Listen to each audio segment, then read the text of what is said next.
बिस्मिल्लाहिर्रहमानिर्रहीम। अस्सलामुअलैकुम my YouTube family, क्या हाल है। उम्मीद है आप सब लोग अल्लाह के फजल से ठीक ठाक होंगे। मैं हूं मुस्कान खान और मैं आप सब लोगों को अपने चैनल मुस्कान डेली कुकिंग पर वेलकम करती हूं। उम्रा करने के लिए जब मैं मक्का और मदीना गई तो वहां पर जद्दा में मैंने अपने भांजे के पास क़याम किया हुआ था। जब हम मक्का जाते और सारे फ़राइज़ सारे इंजाम दे लेते और फिर हम रात को वापस घर आते, लेकिन इस दौरान जो हम खाना खाते वो हम वहाँ के होटल से खाते। तो वहाँ पर बहुत सारे पाकिस्तानी होटल्स हैं, मक्का में भी हैं, मदीना में भी हैं और जद्दा में भी हैं। तो जो मैंने खाना खाया तो मुझे वहाँ का खाना बहुत पसंद आया और बहुत टेस्टी माशाल्लाह अल्हम्दुलिल्लाह खाना होता था।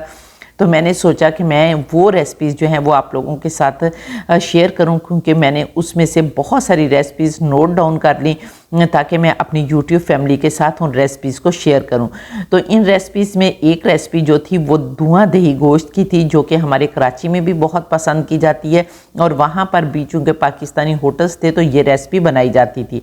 तो आज मैं उन्हीं में से ये धुआं दही गोश्त की रेसिपी जो है वो आप लोगों के साथ शेयर करने लगी हूँ। उम्मीद है आप लोगों को पसंद आएगी। अगर पसंद आए तो फिर चैनल को भी सब्सक्राइब कर दें और वीडियो को भी लाइक करके शेयर कर दें।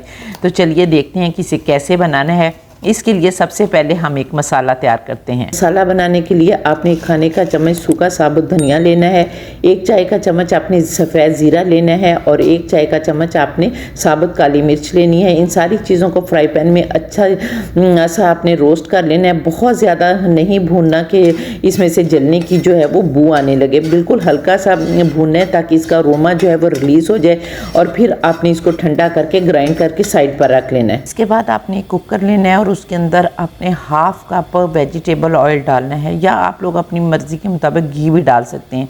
और इसके बाद आपने कुछ गरम मसाले डालने हैं जो कि आपको वीडियो में नज़र आ रहे हैं।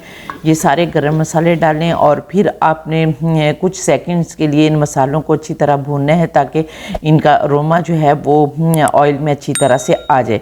इसके बाद आपने 1 किलो मटन लेना है और इसको अच्छी तरह से आपने वॉश करके इसका पानी खुश्क कर लेना है, वो डालें और इसके साथ 1 चम्मच आप चाय का नमक डाल दें और फिर 5 मिनट के लिए हाई फ्लेम पर इसको बहुत अच्छा सा भूनें ताकि गोश्त की बसान भी ख़त्म हो जाए और हमारा गोश्त जो है वो बहुत अच्छी तरह से फ्राई हो जाए। इसके बाद आपने 1 प्याज लेना है और 4 सब्ज़ मिर्चें लेनी है। इनको आपने फाइनली चॉप कर लेना है और चॉप करने के बाद साइड पर रख लें। और इसके बाद आपने 1 कप दही लेना है, उसको भी फेंट लेना है और उसको भी साइड पर रख लें। और इसके बाद आपने 1 खाने का चम्मच अदरक लहसुन का पेस्ट डालना है और इसको भी 1 मिनट के लिए अच्छी तरह फ्राई करें ताकि अदरक लहसुन का कच्चापन जो है वो भी दूर हो जाए।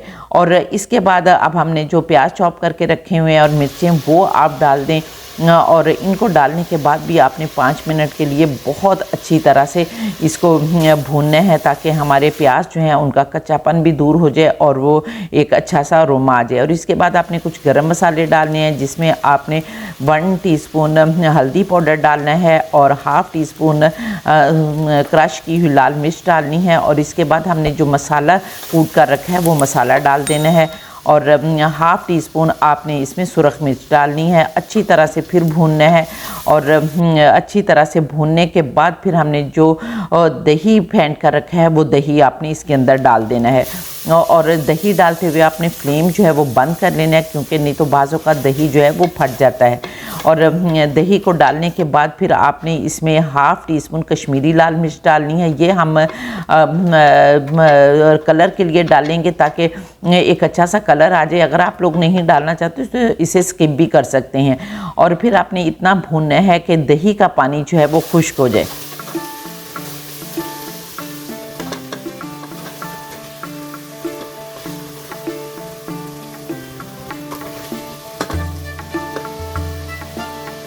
अब हम इसके अंदर पानी डालेंगे और पानी डालने के बाद हम अच्छी तरह से मिक्स करेंगे, लेकिन आपने पानी थोड़ा सा ही डालना है, बहुत ज़्यादा पानी नहीं डालना। और मिक्स करने के बाद अब हम नमक मिर्च जो है वो भी चख लेंगे। अगर ठीक है तो फिर आप ढक्कन लगाएं, ढक्कन कुकर का बंद करें और इसे 10 मिनट के लिए प्रेशर लगा दें। 10 मिनट हो गए हैं, तो अब हम देख लेते हैं बिस्मिल्लाहिर्रहमानिर्रहीम। तो ये देखें माशाल्लाह अल्हम्दुलिल्लाह हमारा गोश्त जो है वो बहुत अच्छी तरह से तैयार हो गया है। इसके अंदर हाफ़ टी स्पून गरम मसाला पाउडर डालेंगे और गरम मसाला पाउडर डालने के बाद हम इसमें हैंडफुल जो है वो फ्रेश सब्ज़ धनिया डालेंगे और इसको अच्छी तरह से फिर मिक्स करेंगे। और अब हम इसको स्मोकी फ्लेवर देने के लिए एक प्याली इसके अंदर रखेंगे, स्टील की प्याली, कोई भी प्याली आप इसके अंदर रख सकते हैं। और इसके अंदर फिर हम एक दहकता हुआ कोयला रखेंगे और कोयले के ऊपर आपने चंद ड्रॉप्स जो हैं वो ऑयल के डालने हैं, कुकिंग ऑयल के डालने हैं और आपने इसको कवर कर देना है। इसको 2-3 मिनट के लिए आपने कवर करना है, लेकिन बहुत ज़्यादा कवर नहीं करना, अदरवाइज़ कड़वा फ्लेवर जो है वो आ जाता है। तो इसलिए मैंने यहाँ पर 2 मिनट के लिए इसको कवर किया। तो ये देखें माशाल्लाह अल्हम्दुलिल्लाह बहुत ही ज़बरदस्त हमारा धुआंधार गोश्त जो है वो बनकर तैयार हो गया है। और जब आप इसको नान के साथ, रोटी के साथ खाएंगे तो बहुत मज़ा आएगा। और ये गल भी देखें बहुत ज़्यादा गया है। तो अब हम इसे डिश आउट कर देते हैं बिस्मिल्लाहिर्रहमानिर्रहीम। तो ये देखें माशाल्लाह अल्हम्दुलिल्लाह बेइख्तियार कहने को दिल का रफ़ा भी है ला रब्बिकुम तुकज़्ज़िबान के मेरे परवरदिगार ने कितनी प्यारी प्यारी नेमतें बनाई हैं जिनको हम बनाते खाते और अल्लाह का शुक्र अदा करते हैं। तो उम्मीद है आपको मेरी ये रेसिपी पसंद आई होगी। अगर रेसिपी पसंद आई है तो जल्दी से वीडियो को लाइक करके फैमिली फ्रेंड्स के साथ शेयर कर दें और इंशाअल्लाह ताला नेक्स्ट वीडियो में आपसे दोबारा मुलाकात होगी। तब तक के लिए अपना बहुत सारा ख्याल रखिए और मुझे भी अपनी दुआओं में याद रखें और इसके साथ ही इजाज़त दें। अल्लाह हाफिज़।